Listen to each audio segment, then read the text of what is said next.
Madam Rosmar, since nakabalik ka dito at nakakain ka sa Diwata Paris Overload, ano pong masasabi mo?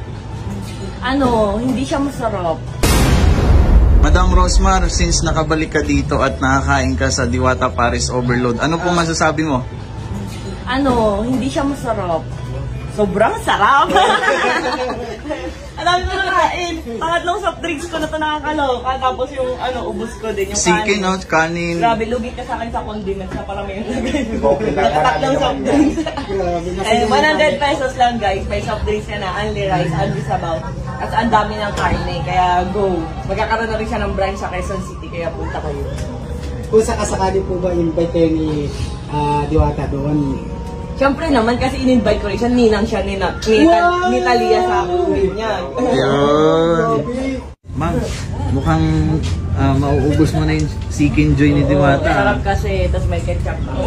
Ayun. Uy, bati tayo. Yung kanin ko overload. Paubos na rin. Tsaka nakita ko kanina si ma'am nagkakamaya sa chicken. Nasira na yung diet ko. Ganun pala, napakasimple lang pala ng buhay ni ma'am. Kasi nababasa kasi namin sa social media ma'am. Kasi di ba kahit papano talagang milyonarya. Pero ayan kita nyo naman, napakasimple. Oo. Pero sa likod pala nun, hindi naman pala totoo. Tsaka napaka-down to earth. Oo.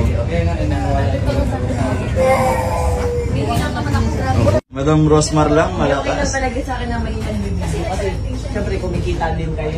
Maraming salamat po talaga. Sabi nga sa akin, kaya ako lang daan kasi for the vlog, parang kumita daw ako. Yung ang pera ko sa Manalamig, yung music video, kung gawin hindi ko pa na-claim. Nabasa ko nga sa post mo. Alam paano din. Kaya sila man, tawarin mo lang sila. At dito lang kami yung mga sinusuporta sa YouTube yung tao. Rosmar lang, malakas. Kasi meron namang walang followers pero ang daming views, nakakatawa. Yung mga staff ko, tinuturuan ko din. Kaya naman nanonood kaya ya. Nanggagatas daw. Nanggagatas. Meron kaming upload eh. Bago kami upload. Ang na si Alvin Q.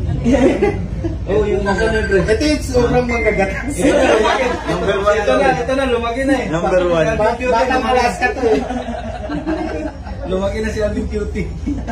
Bash na bash ka, no? Pero inayaan ko na lang. Yan mo lalo kang sisikat, lalo kang mag-trend.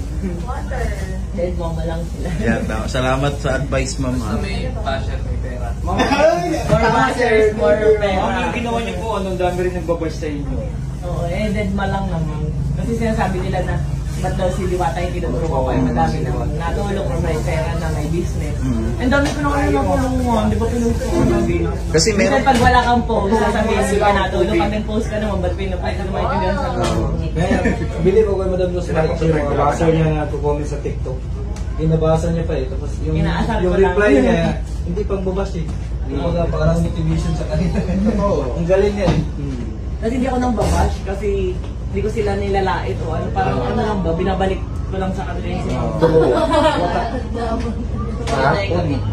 Wag na. Papasa mo lang sa akin mga pili. Burik, ang ganda nga. Yan na yung overload natin. Ba't naman ako paano yung sabaw? Bumalik ka na lang sa upuan mo. Iyan, upuan mo. Ito yung mga nag-vlog. So ayan, kakain po sila ni Ma'am Rosmar. Siyempre kasama yung pamilya, yung asawa, anak.